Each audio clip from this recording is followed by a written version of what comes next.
Medical professionals of Reddit, what was a time where a patient ignored you and almost died because of it?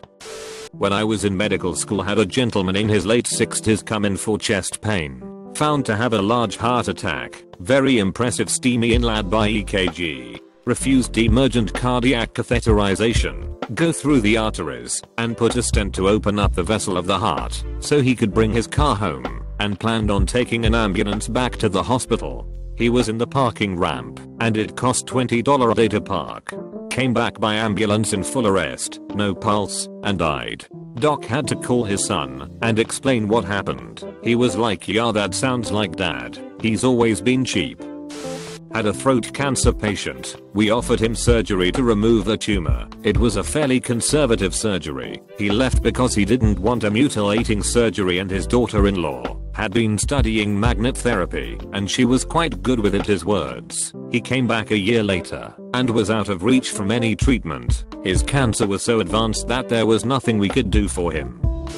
We had a college student come into the ER and had a wonderful case of appendicitis. He needed to get surgery, as SAPA's surgery is way easier and safer if done before it ruptures. He called his parents to let them know, and they told him to refuse because he had a test upcoming in the week and they didn't want him to miss it. He left the ER against medical advice, while we were all telling him that if your appendicitis gets worse and ruptures, it can definitely lead to death. The kid luckily comes back about 10 hours later after it ruptured. He gets the emergency surgery and the amount of time he got to spend in the hospital probably doubled. Had a repeat patient, not quite frequent flyer status. As a medic, that would always call for a severe allergic reaction to shellfish every other month or so. She had always had the allergy and knew her reactions were getting worse. After a year, 6 or 7 calls of this silliness, my crew and I stayed in the hospital with her and talked at length about the situation, since she'd always stay mum about how it kept happening. She told us she comes from a patriarchal culture and her father made this amazing seafood soup. If she didn't eat it and force her body not to reject his gift to the family, she would lose her car, phone, or whatever punishment her father deemed necessary. We pleaded with her to do whatever it took to show him it was deadly and carry her EpiPens with her. Fast forward a few years, when I altered course into nursing and joined that saw a familiar bloated face. Turns out she had gone off to college in another state and hadn't been home for a while, but had visited her folks for a holiday. Of course she had the soup, and despite hitting herself with the EpiPen when her throat started tightening, the reaction continued. Her mom, who I had never seen before, told me she tried to eat it fast and rushed to the bathroom, where she was found on the floor. Medics couldn't tube her in the field, so tried medical management until they could drive her to our doc performed a tracheotomy at the bedside and she went to the ICU. Took a week for her to recover, and I was told by the ICU nurses that her father finally got it, that her allergy was a real medical condition. I've read that the most common reason for a surgery to be reperformed is the patient not following doctor's orders during recovery. Doctor says, don't ride your bicycle for 6 weeks. Patient hears, don't ride your bicycle until you feel you can. Didn't die, but did lose an eye as a result. Young kid, 20, with bad diabetic retinopathy from uncontrolled DM type 1. Had eye surgery to remove blood and scar tissue from inside the eye. We told him to take it easy for a few weeks. He went to 6 Flags. Roller coasters are bad. Retina completely detached. Eye got soft and painful, had to be removed. Not a med professional, but my aunt is, and I'd like to share her horrifying story. She once had a patient, young guy in his early 20s, who had very poor hygiene. Didn't shower regularly, didn't brush his teeth, wore the same clothes for days on end, etc. He one day came in with a nasty rash on his lower abdomen/pubic area that was starting to show signs of infection. She provided antibiotics and instruction and extensively stressed to him to improve hygiene and keep the area clean, otherwise it'll just keep coming back or get worse. Well, as the story goes, he didn't pick up the prescription and apparently chose to just keep putting R&D gold ointment on the area. She later found out he ended up in the ER after going into shock at work. Turns out he ended up getting gangrene in the area and it had spread to his penis and scrotum, which had to be removed. My dad tells a story of a morbidly obese woman who came into his clinic and after an exam told her simply, if you don't make drastic changes to your lifestyle and diet and start losing weight you are going to die. She was dead within the week. Her family tried to sue because my dad was clearly a witch doctor and cursed her to death. It was sad all around. I'm a nurse, and I had a very polite and lovely patient trying to remove all manner of chest tubes and dives after a motorcycle accident. He was obviously delirious from the pain meds and the head injury, but very nice still. I left him in the care of my coworker for my lunch. 10 minimums into my lunch break I see him stagger past the break room door like something out of The Walking Dead, trailing blood everywhere, only to collapse out cold a couple of seconds later. Said he needed the bathroom. IDK how the fuck he pulled his own chest tubes out. Removing them always makes me cringe, let alone doing it to himself. He was put back to bed, this time in the ICU, and got some more sedation, and even though him ripping it all out set him back a couple of weeks, he still discharged and came to say hi and thanks on the way out. The happiest delirious patient I ever had. What a bloody trooper. Haha. We had a mom in the NICU who would constantly kiss her premature baby on the mouth. Several nurses educated her around why that's not safe for the baby and thankfully documented their teachings. This was during cold and flu season and became even more concerning when the mother was coming in with cold-like symptoms, coughing, sneezing and obvious congestion. She still continued to kiss the baby right on the mouth. The baby was almost ready to go home by this time, but got extremely sick. The baby ended up on a ventilator and had quite the extended stay with many close calls. It happened so often it was almost a non-issue. We would basically just shrug our shoulders and say, well. I had a patient who kept adjusting her insulin dosage against my advice because she was terrified of having her feet amputated like her mom. So she had several occasions of dangerously low blood sugar, one of which put her in the ICU. Had a lady who had the opposite problem, raging diabetes but in deep denial. So she would never take her insulin. So she was in the ICU multiple times for the diabetic ketoacidosis. Had a ton of patients on dialysis who skipped dialysis for whatever fucking reason. Didn't feel like going. Had a fight with boyfriend, who was her ride. Took a vacation to a city without a dialysis unit, etc. So they would come in with their electrolytes all fucked and had to get emergency dialysis inpatient. Had a billion old fat men with chest pain for weeks refused to come into the hospital to be evaluated for cardiovascular issues and either die at home or come back a week later with extensive miss. Half of my patients with COPD were still active smokers despite my exhortations. One had burnt scars over a third of his body from the last time he smoked around his O2 tank. Had patients take extra doses of benzodiazepines, Xanax, Valium, etc. and end up in the hospital with overdoses.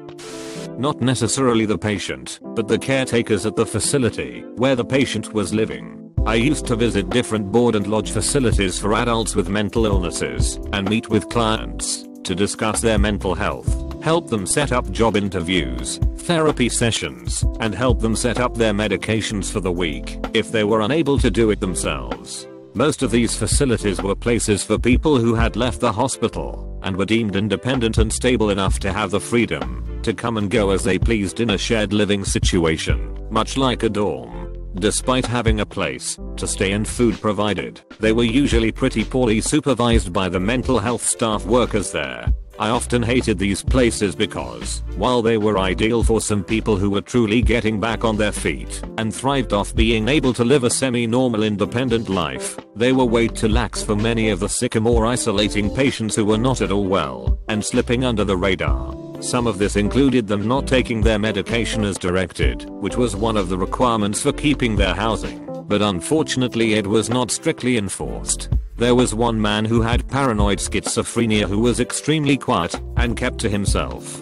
I had met with him a few times and he seemed to be going downhill in his appearance and general mood. I spoke with his doctor and urged the facility staff to closely monitor him and his medication intake, as I saw in his logs that he often skipped coming in to get his medication at all. I was told that they were going to be sitting down with him to remind him of his living agreement and that he had 30 days before losing his housing if he wasn't med compliant. I was also told that his psychiatrist was aware and they may be sending him back to the hospital that week.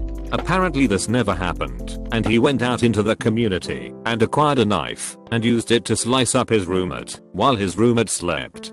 He carved him from mouth to ear and stabbed him in the stomach several times. The man survived the attack, but the man who had gone off his medication claimed he was being poisoned by his roommate through the window unit. For anyone with a violent incident like that on their medical report, it is incredibly unlikely he will ever be able to find a better rehabilitation house ever again that will accept him. The system basically screwed over 2 people that day, as the man who was hurt was already there for PTSD, and as you can imagine, it not only scarred him physically for life, but exacerbated his illness with more trauma. Some related posts from older threads. /u/Stattery said here. Doctor in training, have already had 3 children die during my pediatric rotation from preventable diseases and their complications. Parents opted out of vaccination. All 3 pairs regretted it after the death. It's become harder for me to have polite discussions about immunization because the conspiracy theories about vaccines are killing children. I get so furious every time it comes up. /u/Schreid said here. If you have old people in your house, or you are regularly in the house of an old person, pay attention to, and get rid of, small area rugs, carpet runners, etc. They are terrible trip hazards, and a broken hip is generally the beginning of the end for anyone over the age of 70. /u/Juggernaut_thoughts said here. I work as a nurse in a hospital and I can tell you that the best way to prevent COPD is by just not smoking. Jesus Christ, it is a terrible way to live out the rest of your life, where every breath is a literal gasp for air. My granda is a patient. Come straight back if you have any chest pain. He didn't go back and this is what followed. Blood clot traveled to his brain. 3 strokes. Bleeding on the brain. 2 more minor strokes. Paralyzed left arm and right foot. Broca's aphasia. He went from being a man nearing his 80s who was old school. He worked as a school crossing guard, grew all of his own vegetables, fed the birds, built tables, biked 6 miles on the weekends, walked everywhere, and was still able to play darts despite his eyesight being that of a visually impaired gnat, because he knew the board so well. He went from that to living in a care home, and unable to talk. Has he lost his stubbornness? Nope. He won't do his rehabilitation, and so even though he could get his speech back to a decent degree, he doesn't want to do the therapy, and using communication cards humiliates him. So we are left trying to decipher under micro movements, so we can guess what he's trying to say. One of these days, I swear on my own bloody eyelashes, that I'm going to shake him until his teeth rattle. Him and his brothers, they're all the bloody same. My uncle, Granda's younger brother, didn't go to hospital at all, and was found on his bedroom floor, whimpering. He had flipping sepsis. I'm not a medical professional, but I used to get allergy injections to build up my immune system because of the crazy amount of allergies I had. I would get these injections every week, and I was instructed by my family doctor and the allergist to wait in the waiting room 30 minutes after the injection in case I received a reaction. Well, one day I decided I didn't want to wait anymore, also because it had been a few months without a reaction, and left immediately after my appointment. I went into anaphylactic shock not even 10 minutes later. It was crazy, because I didn't even know what was happening at first, and didn't even know how to use an EpiPen. I was assistant manager of a group home. We had a resident who had epilepsy, and was also very reclusive. He would get agitated if we came in his room or even knocked on the door. However, policy said he had to be checked on every 30 minutes because of his seizure risk. That wasn't being done, so I brought this up to the manager. She said she was aware, but it was okay to bend the rules because he would get really upset when we checked in on him. I really wasn't comfortable with her answer, but I was young and assumed she knew better than me. When I was on duty I checked on him every 30 minutes and he would yell at me, but I didn't let it bother me. About 6 months later, after I had been reassigned to another group home, he had a seizure alone in his room and was found dead a day later. Now I'm older and a little smarter. When I find a problem like this, I stick with it and don't let people talk me out of it. Not again. Rest in peace, D. Gone but not forgotten. Patient was supposed to have starved for 8 hours for her morning scheduled breast surgery. During the procedure she regurgitated what can only be described as a full partially digested English breakfast with identifiable sausages, egg, beans and possibly black pudding up into her unprotected airway and attempted to inhale the lot. Managed to prevent the majority of it going down, but she needed HDU care for a day or so for her lungs to recover from the stomach acid. Me. Didn't almost die, but I was very sick. I went for a mini vacation in Batam, Indonesia where our villa had a private pool. Throughout our 48-hour stay, I spent more time in the water than out. The time I wasn't in the water, I was in our air-conditioned villa room with just a t-shirt, now damp, over my swimsuit. In the day it was blazing hot, and at night it was super windy, because it was near the sea. I'm also asthmatic. While it's mostly under control, I usually get a tight chest feeling when I'm ill, and haven't had a full attack in years. I fell sick after the trip, high fever, runny nose, cough. I'm also a healthcare professional. I studied life sciences and diagnostic testing. I'm hardly bothered, and can take care of myself when I get sick. Eventually the fever went away, and I was left with a cough. The week after the vacation, I was still having a cough, and we went to play paintball. Completely overexerted myself running, ducking, crawling, what have you. After the game, we went to a friend's place to have lunch and chill. I fell asleep, but woke up coughing with the feeling of something being stuck in my respiratory tract. I thought it was phlegm. Went to the bathroom to cough it out, but nothing was happening. I lost track of time and apparently I was in the bathroom coughing away for about 30 minutes. Friends asked if I was alright, and I just kept saying yeah, it's just a cough. I think there's some phlegm stuck, and I'm trying to get it out. Finally went to see the doctor, my regular GP, the next day. Turns out I was having a very serious asthma attack. I just couldn't recognize it, because I hadn't had one in many years. Worst thing is this was the same doctor who told me to always carry my inhaler around just in case, but I just wasn't diligent about it. Until now, my friends would yell it's just a cough, I'm fine, whenever I make even the smallest cough or sneeze. Now that I think about it, I actually could have died.